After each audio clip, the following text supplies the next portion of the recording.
કારણ શું છે કે પ્રકૃતિમાં બધી વસ્તુ આમ નીચેથી ઉપર, જો સૂરજ આમ થાય, લીંબો આમ થાય, ફૂલ આમ થાય, આમ જ થાય ને. તો જેટલા વિદ્યાર્થીઓ બોલ્યા છે એને ખૂબ અભિનંદન. પણ આવનારા વિદાયની શુભેચ્છા કાર્યક્રમમાં જે વિદ્યાર્થી બોલવાના છે એમને એવું આપણે હોમવર્ક આપીએ કે આ વિદ્યાર્થીઓ બોલ્યા ને એના ઉપરનું એક વર્ઝન બોલો. iPhone 16 Pro Max. ખાલી 16 નહીં, અપડેટ થાય ને તો તમે અપડેટ થજો.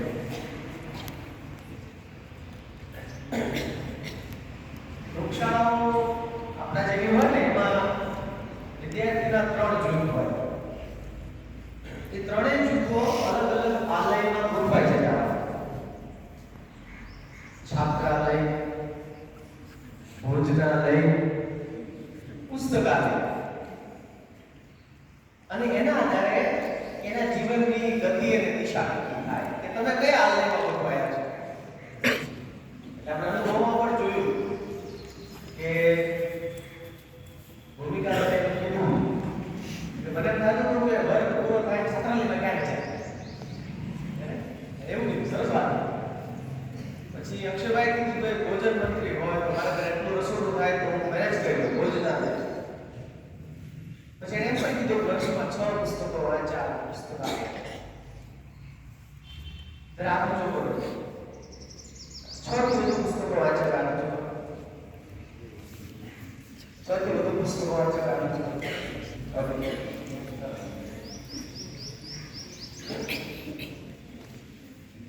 આ લગભગ આ સિઝનનો 10મો કે 12મો શુભેચ્છા કાર્યક્રમ છે જેનો આજે એવો પ્રત્યક્ષ એ 10-12 વિદાય સમારોહ શુભેચ્છા સમારોહમાંથી આ સમારોહ કેવી રીતે અલગ છે મારે એ કહેવું છે. તો 10-10 શુભેચ્છા કાર્યક્રમોમાં જે પણ વિદ્યાર્થી બોલ્યા ને બધું યુટ્યુબમાં છે.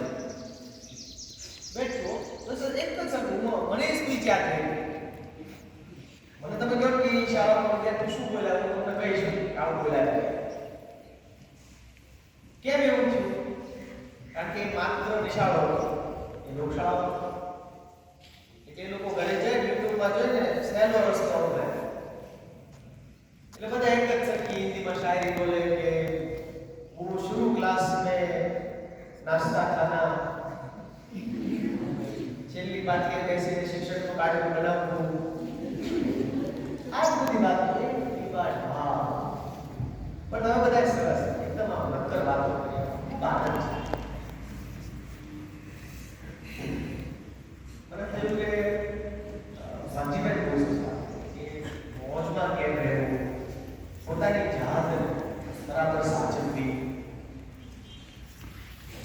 મને એમ લાગે છે કે મારે જે વાત કરવી છે થોડી એક વર્ષ જેટલી વાત મારે શું થોડું ચાલે આગળ જો તો ચલો આપણે પ્રાર્થના કરીએ. બધા સાથે ગાવા અને રાશોડ બધા આપણે પ્રાર્થના આપણે આ આપણી માતૃ સંસ્થા માટેની પ્રાર્થના છે. રેડી? ચલો પ્રાર્થના છે મારી સાથે શરૂ થઈ જવું કેમ તું હે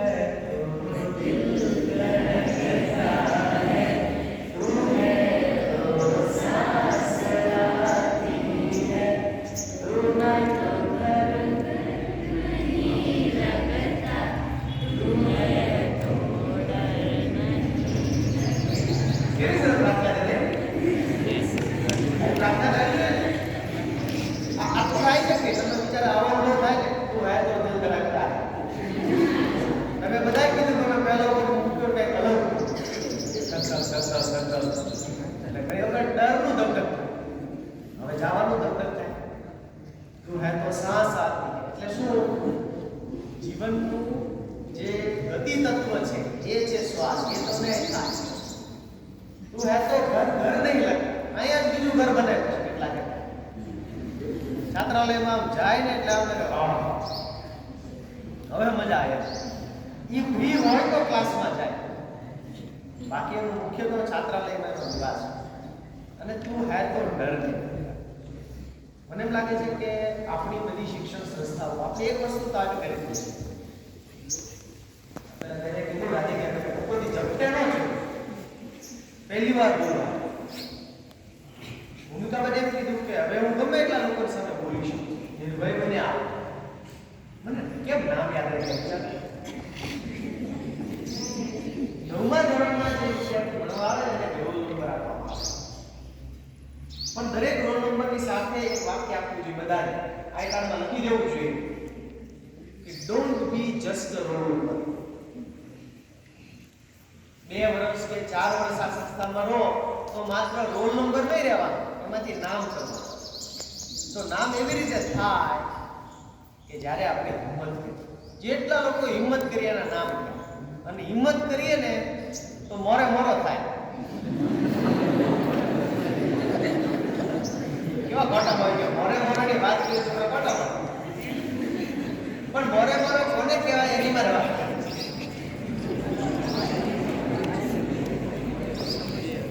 મોરે મોરે વાત કરો તો ચકલાઈ વાત બનવાનું ને આખી ઘટનાએ કેટલી બધા મોટિવેશનની વાત કરી ચકલાઈ વાત કરવાનું સાચો મોરે મોરો કોને કહેવાય તો કે ભાઈ મહાત્મા ગાંધીજીને એક અંગ્રેજ અધિકારીએ ધમકી આપી કે બેટા બહુ અવાજ કરે કાલે મારી નાખી અંગ્રેજ અધિકારી મહાત્મા ગાંધી બીજે દિવસે બાપુ ઘરે ગયા સવારમાં એ નાસ્તો કરતો તો ત્યાં હાથ તો કહેતા હતા કાલે તમારે ખોટું પ્રશ્ન લેવો ત્યાં મને મારવા આવો શું આવી ગયું સાહેબ બોલે કાપો બોલ્યો નીકળતો કેટલી હિંમત છે આને મોરે મોરો કહેવાય બીજો મોરે મોરે કોને કહેવાય કે તમે તમારા ગામમાં નીકળો જેમ કે આ ફલાણા ભાઈની છોકરી કે ફલાણા ભાઈનો છોકરો પણ તમારા મમ્મી પપ્પા ગામમાં નીકળે અને કે એમની આમલા નથી ભણતી એનો છોકરો આમલા ન ભણ્યો એના મમ્મી પપ્પા છે ખ્યાલ આવ્યો તમારા મમ્મી પપ્પાને ઓળખાણ તમારથી થાય એને મોરે મોરો કહેવાય એટલે ડાયરામાં વાતો કરવાની મોરે મોરો થાય સ્ક્રીન ઉપર લડ્યો સ્ક્રીન ઉપર પેલા કંઈક બેઠા છે આ બાજુ કંઈક બેઠા છે સ્ક્રીન ઉપર લડ્યો જીવનની જે લડાઈ છે આ તમારી છેલ્લી પરીક્ષા એવી છે જેમાં તૈયારીની તક મળે છે બાકી કોઈ પરીક્ષામાં તૈયારીની તક ન મળે અને આપણે તો રોજ જીતવાનું ભાઈ મંથન એક શાયરી કીધી છે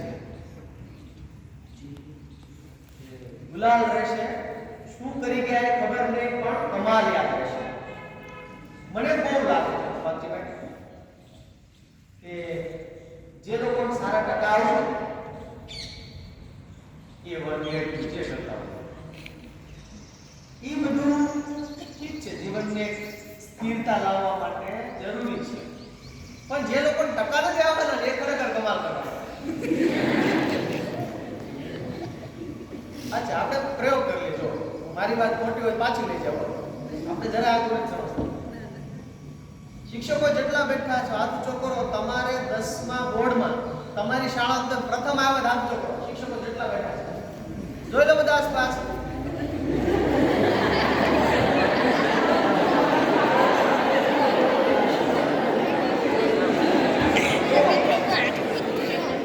એમને પહેલો નંબર નથી આવ્યો પણ તમને સૌને પહેલો નંબર આવે એની કમાલ કરે છે ને હા તો આપણે કમાલ કરવાની નંબર આવે કે ન આવે આપણે ભણી ગણી કરવાની કમાલ આ કમાલ કરવા જેટલા નીકળ્યા છે એ બધામાં એક વાત કોમન છે શું કે બધા ખૂબ હેરાન થાય તો મારી તો શુભેચ્છા એ છે ભગવાન તમને ખૂબ હેરાન કરે તમે બરાબરના ફિટ થઈ જાઓ મોરે મોરો આમે આમાં આવી જાઓ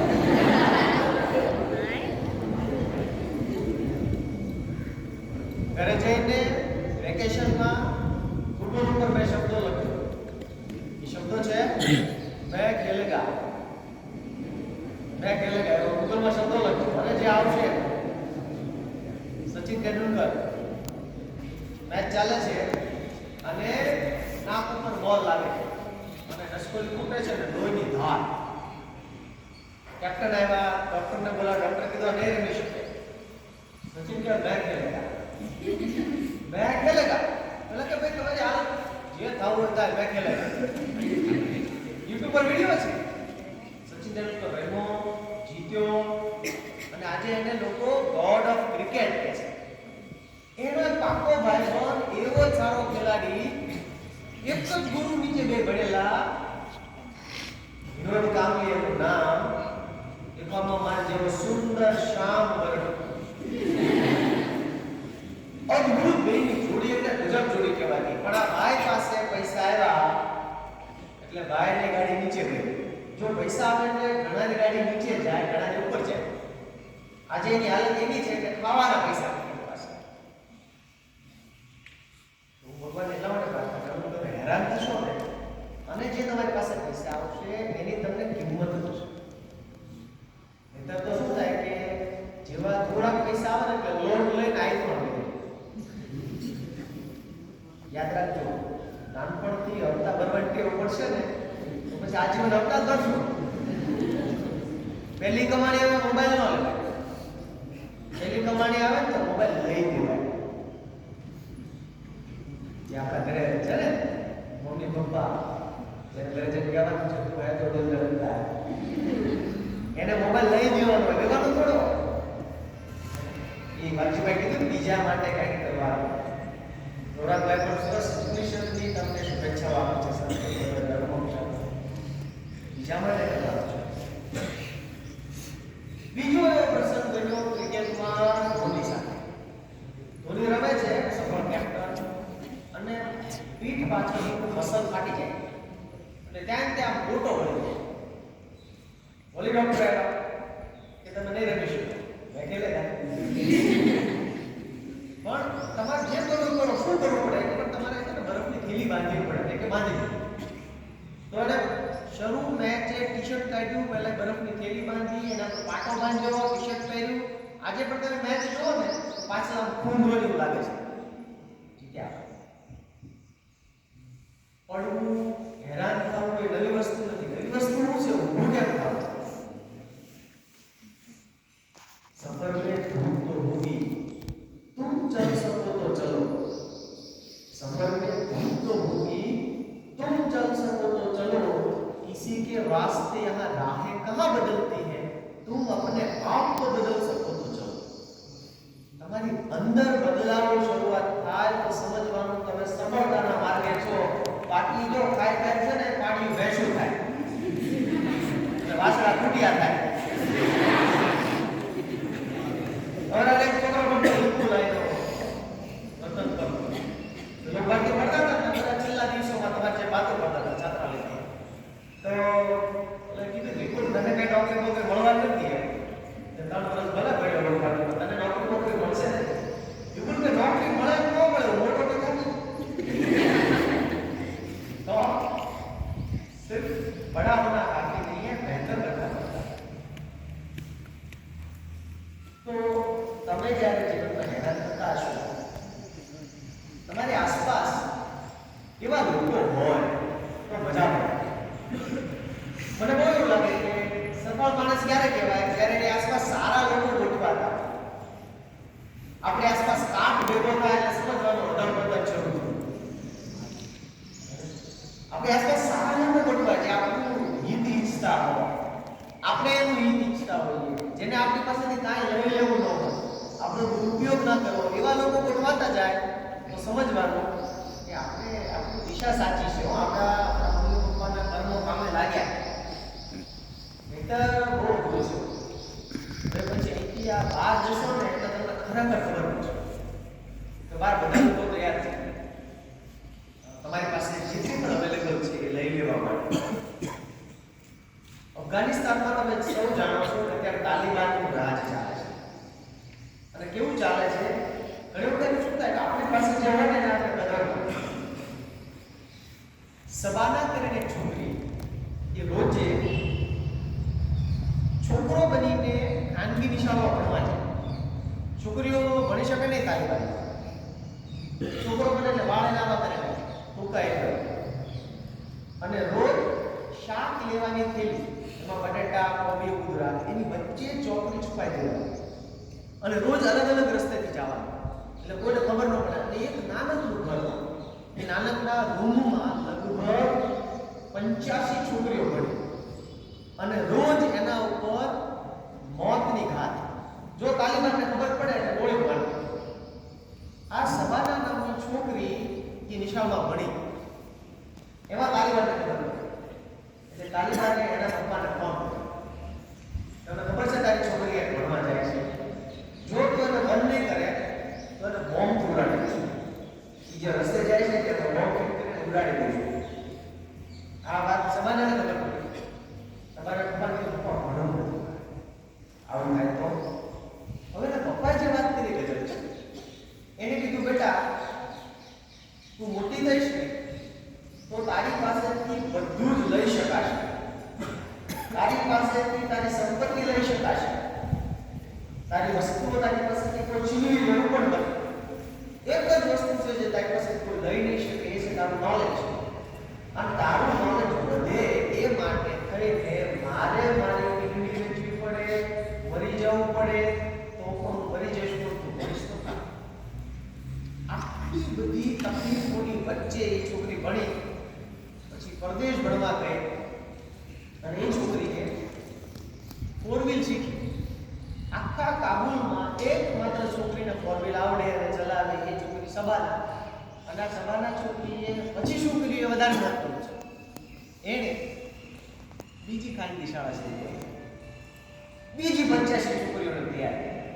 અને આમ એ લોકો ભણી રહ્યા છે. મારે કેવું છે કે આપણે સૌને આપણા મમ્મી પપ્પાએ કેટલું સુલભ કરી આપે છે. લવાજમ પર દે, વાપરવાના પૈસા આપે, નાસ્તાની થેલી આપી જાય, કેટલું બધું સરસ. અને આપણે એમ થાય કે મને કંટાળો આવે છે, મારા જો મૂડ નથી. હા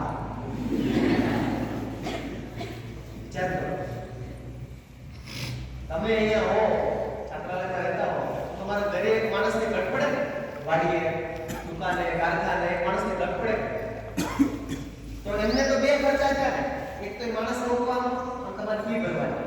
હવે આપણો મૂડ નથી તો જેને બોર્નવિટા પીવડાવો એ મૂડમાં નથી કે બાબા મૂડમાં નથી. મિત્રો ગૌરવભાઈ સરસ વાત કરી કે હવે પછીનો જે સમય છે એમાં ડિગ્રી નથી, સ્કિલ છે. આપણે 2-3 વર્ષથી ભારતીય યુનિવર્સિટી થયા, આપણા વિદ્યાર્થીઓ જે શીખી રહ્યા છે એમાં આના ઉપર આપણે એટલું બધું ભાર આપીએ છીએ કે ભારતની કોઈ યુનિવર્સિટી નથી આપતી. આપણે તો ગયા વર્ષથી અભિયાન શરૂ કર્યું છે કે વેકેશન નહીં વોકેશન. આ દેશના યુવાનોને વેકેશન ન હોવું જોઈએ. છોકરો તો ભરાઈ ગયા કે અમારે 11મા વર્ષ વેકેશન જાહે. વેકેશન નહીં વોકેશન એટલે શું કરવાનું કે લગભગ 5 રાજ્યોમાં આપણે અલગ અલગ કંપનીઓ સાથે વાત કરીને એમને કહ્યું કે તમારે વેકેશનમાં 1-1.5 મહિનો માટે માણસ જોઈતો તમે આપશો, તમે રહેવા જવાની વ્યવસ્થા કરો, પગાર નહીં આપો, ખાલી શીખવાડો. અને અમે વિદ્યાર્થીઓમાં જાહેરાત કરી તો આપણા લગભગ 42 વિદ્યાર્થીઓ વેકેશન ઇન્ટર્નશિપ કરી. ઘરે બેસીને ખાલી પોટલા ભાગ્યા નહીં, મોબાઈલ મચડ્યા નહીં, પણ એમણે ઇન્ટર્નશિપ કરી. બહેનો, યુનિવર્સિટીની બહેનો, ગૌરવભાઈ જાય છે કાશ્મીર ગઈ, આ વખતે પણ એ જવાના છે. શું છે આ? એ છે કે જે તમને ડિગ્રી વાળી લાઈનમાંથી બહાર કાઢે. જો નોકરીની લાઈનમાં ઉભી રહેવું હોય તો ડિગ્રી જરૂરી, પણ બહાર નીકળવું હોય તો આવડત જરૂરી. મારો ભાઈબંધ છે જામનગર રહે છે, એણે એનો ધંધો પોતે બનાવ્યો. તમને કલ્પના ન હોય કે એવો ધંધો હોય. એનો ધંધો ભૂલ કાઢવા, ભૂલ તો આપણે કાઢવા, હવા ના આપણા જે બધાની કાઢવા. એને સેમસંગ ફોન લીધો ને તો એને વાપરવાનું શરૂ કર્યું તો આ ફોનમાં 2 ભૂલ છે. એને કંપનીને ઈમેલ કર્યું કે તમારા આ મોડલમાં આ 2 ભૂલ છે. કંપની તો માથું ખજવાળા છે. આપણા બધા એન્જિનિયરો એટલા બધા ભણેલા ગણેલા ભૂલનો પકડી જાય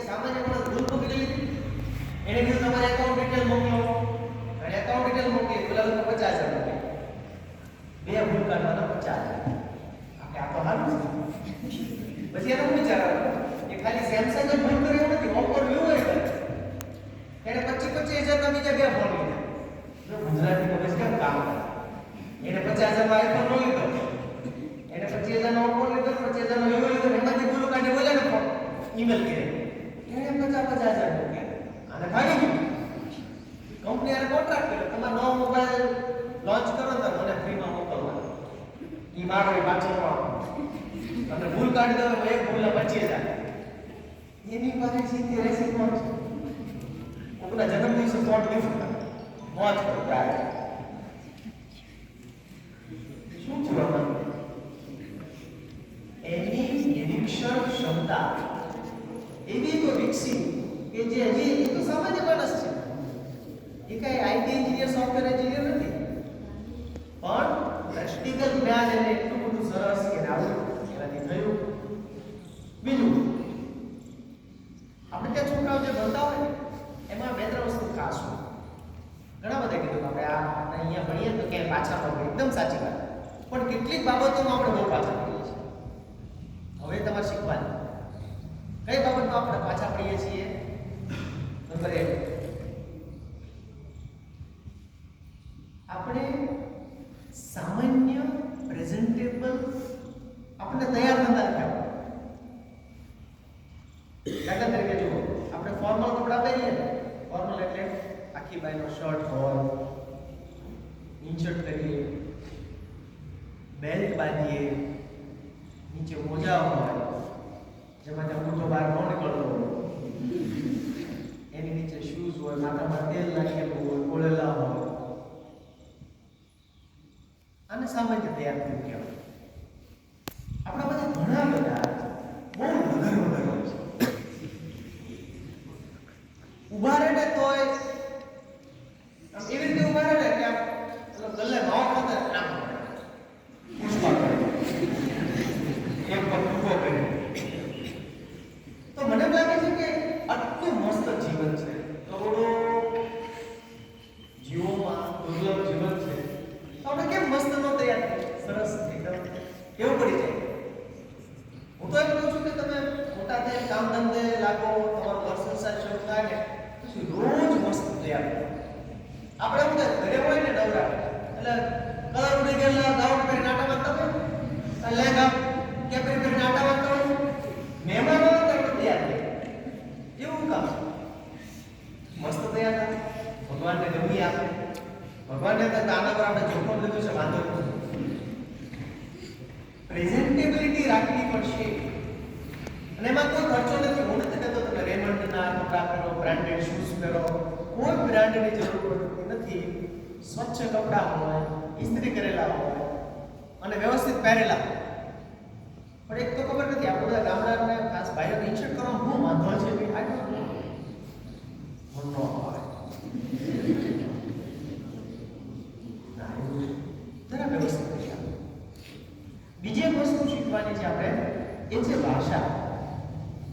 આપણી ભાષા એટલે હું બહુ શુદ્ધ બોલે કહું છું એમ નથી, પણ આપણે બોલીએ તો કોઈને કાન મટમટ થાય, શાંતિથી વાત કરીએ, નમ્રતા હોય, પણ સરસ થાય. તમારે તો એટલું સરસ છે, જ્યારે પણ અહીં આવું છું લગભગ મને 15-20 વિદ્યાર્થીઓ નમસ્તે કહે છે. અહીંયા પણ મેં જોયું કે કોઈ નમસ્કાર કીધો, નમસ્તે કીધો તો બધા સામે રિપ્લાય આપો. It is very good. ત્રીજી વસ્તુ જે આપણે કરવા જેવી છે એ છે નવા નવા ખતરા. જેમ કે તમે જે કોર્સ કરવાના છો ભવિષ્યમાં 10મા પછી 12મા પછી, તો એક ચીલો ચાલે. એટલે કેવું છે, પેલા જમવા જઈને પ્રસંગમાં જમવા બેસી મગજમાં ડોલી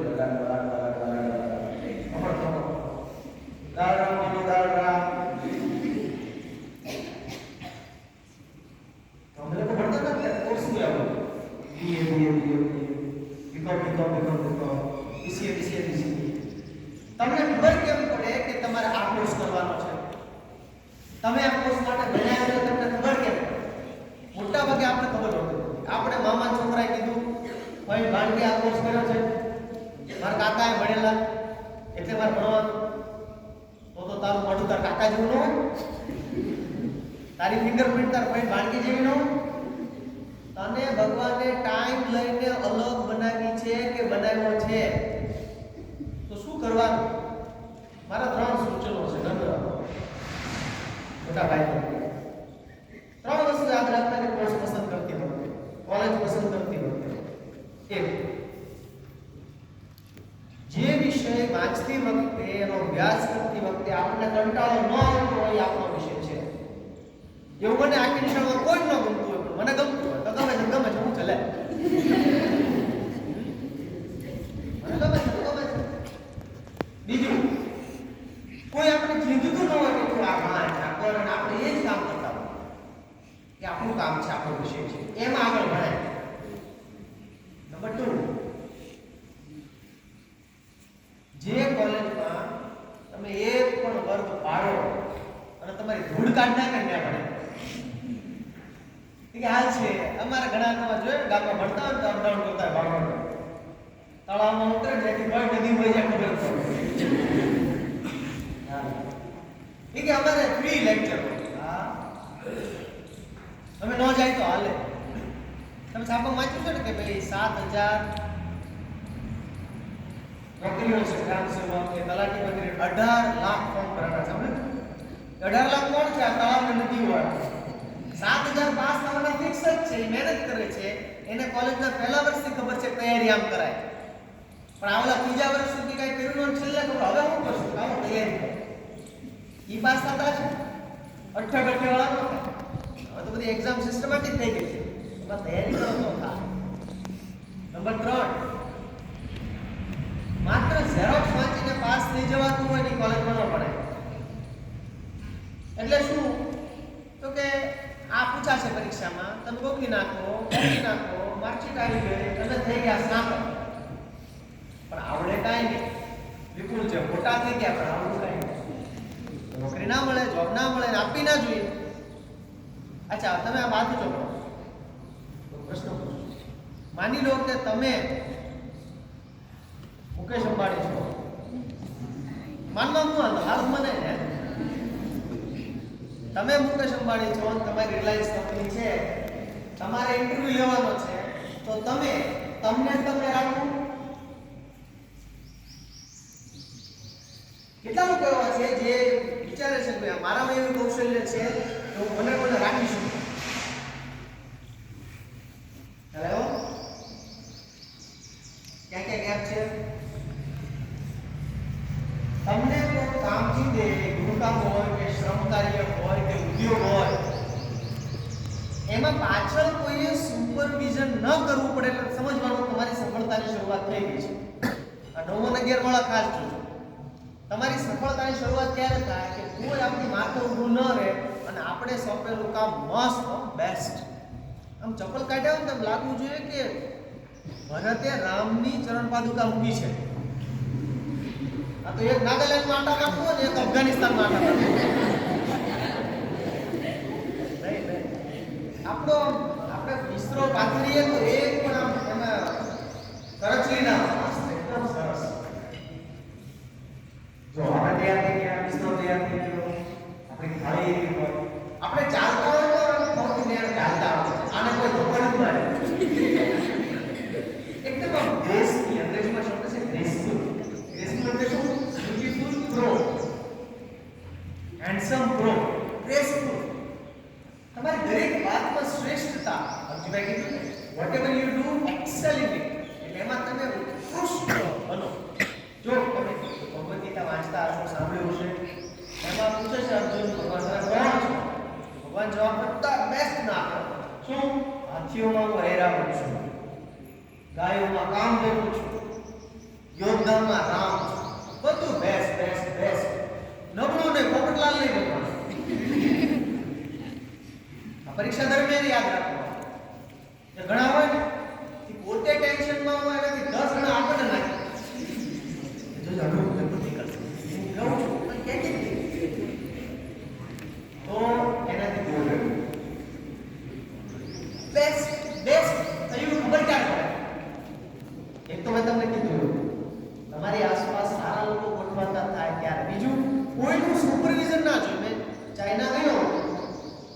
વાત કરવાની રહી છે તમારામાંથી મને કીધું વાત ચાઇનામાં સવારે 4 વાગે હાઈવે પર કચરા પોતા કરે હાઈવે પર ઘરના નથી તો રોડના પોતા અને મેં જોયું તો કે મેં થોડો વહેલો કરતો હતો ફરવા નીકળ્યો સફાઈ કર્મચારીઓને ડ્યુટીમાં 4 કલાક વાળવાનો 4 કલાક સતત વાળે એકી વાળે ત્યાં કામે નથી પાછો આપણું એક પણ પાંદડું નથી તો આપણે નહીં ગયા કાંઈ કચરો નથી થોડા ભેગું થાય પછી વાળી એમ નહીં અને એક પણ જગ્યાએ સુપરવાઇઝરને નથી જોયું કોઈ ધ્યાન રાખવું આપણે ત્યાં શું થાય ટુકડીના નાયકે ધ્યાન રાખવું પછી પાછું નાયક કોઈ કોઈ ધ્યાન રાખવું આપણે આમાંથી નીકળી જઈએ તો મને એમ લાગે છે કે તમે જે ક્ષેત્રમાં કામ કરો એ સરસ જ થાય શું કામ ન હશે આપણે જોયેલા સરસ સુપરવિઝન વગર કામ કેમ કરવું વિચારો બીજું તમે કામ કરો ને ત્યારે એ વસ્તુ યાદ રાખવાની કે શું એવું કામ કરી શકું કે આવનારા 15 વર્ષમાં મારું કામ 1 લાખ લોકો સુધી પહોંચે એવું વિચાર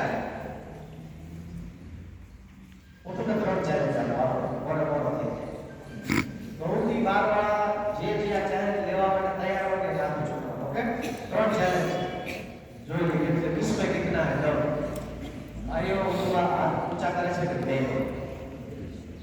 પહેલો ચેલેન્જ 32 વર્ષની ઉંમર થાય તમારી એટલે કોઈ પણ નોકરી છોડી દેવાની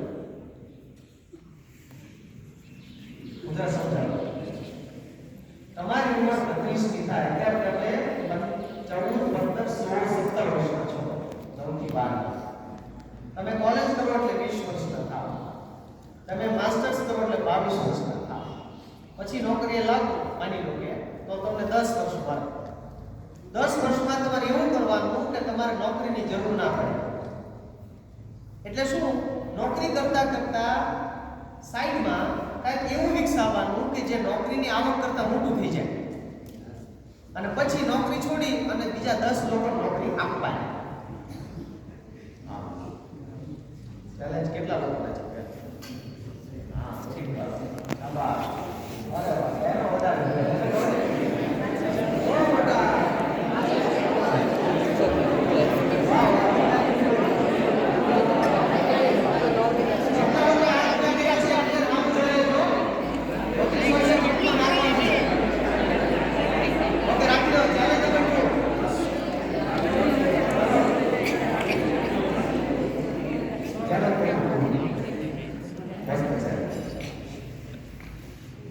તમારી ઉંમર 35 ની થાય ત્યારે તમારે તમારા કુટુંબ માટે એમની ઈચ્છા હોય ત્યાં એક ઘર ગિફ્ટ કરવાનું વાહ તમે આ વિચાર કર્યા છે ને એ ખરેખર તમારા શિક્ષકોનું કામ બોલે છે તો એમના માટે તાળીઓ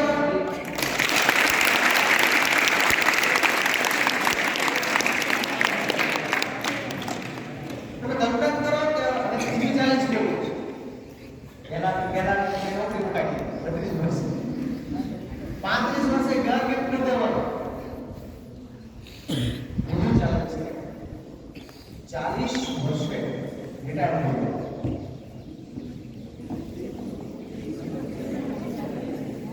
ફાઇનાન્શિયલ જવાબદારી હોય આર્થિક જવાબદારી હોય પછી નોકરી ધંધો કાંઈ પણ હોય આપણે જાણવું રાખવું જોઈએ આપણને જે ગમતું કામ કરો તમારા બધા સપના છે ને કોઈ માઉન્ટ એવરેસ્ટ પર જવું છે અર્નિંગ મશીનના જો આપણે પાક આવે કોઈને વિશ્વ યાત્રા કરવી છે કોઈને ઓલિમ્પિકમાં જવું છે તો ક્યારે થાય જ્યારે તમે નવરાનો હતા રે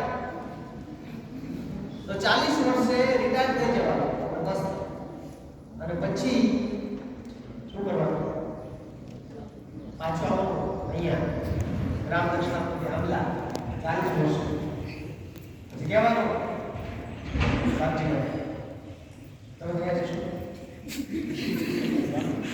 અહીંયા છે મારું સાચી શું કહે છે કે તમારે બંને નોકરી લેવા દાખલા છે તો અહીંયા કહે છે અહીંયા વાળી જવાનું વાજીવાને બોલો વાજીવા શું કરવું છે સંસ્થામાં કહો 40 વર્ષે તમે દાદા બનશો ત્યારે તમે રિટાયર થઈ ગયા છો તો ઘર ગિફ્ટ કરી શકો એટલા પૈસા છે તમે 32 વર્ષે 10 લોકો નોકરી આપી છે તો 40 વર્ષે તમે 100 ને આપતા હો હિસાબ થઈ ગયા છે ભાઈ તમે આપી શકો અને મને એમ લાગે કે 60 વર્ષે રિટાયર થવાની જે પેઢી હતી કે પૂરી થાય કારણ કે એ લોકો નોકરી શરૂ કરી ત્યારે સ્માર્ટફોન નહોતા ટેકનોલોજી આટલી બધી વિકાસ કરવાની કામ હતી જ હવે છે હું અત્યારે 5 લોકોને ઓળખું છું જે 40 વર્ષે રિટાયર છે અત્યારે તો તમને તો કેટલો સમય થયો 20 વર્ષ